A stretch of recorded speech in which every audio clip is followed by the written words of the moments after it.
కండరాలు పట్టేయటం చాలా మందికి జరుగుతూనే ఉంటాయి. మరీ ముఖ్యంగా పిక్క కండరాలు అయితే ఎప్పటికప్పుడు పట్టేస్తూ ఉంటాయి.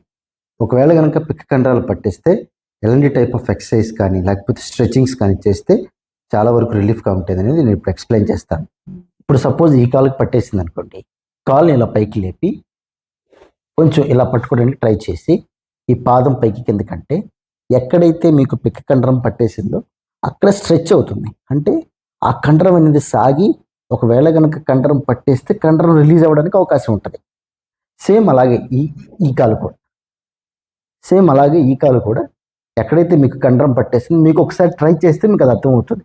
పడుకొని కాలు పైకి లేపి కొంచెం పాదం పైకి కిందకంటే ఈ ఏదైతే పిక్కల దగ్గర ఉందో ఇక్కడ కండరం అనేది స్ట్రెచ్ అవుతుంది.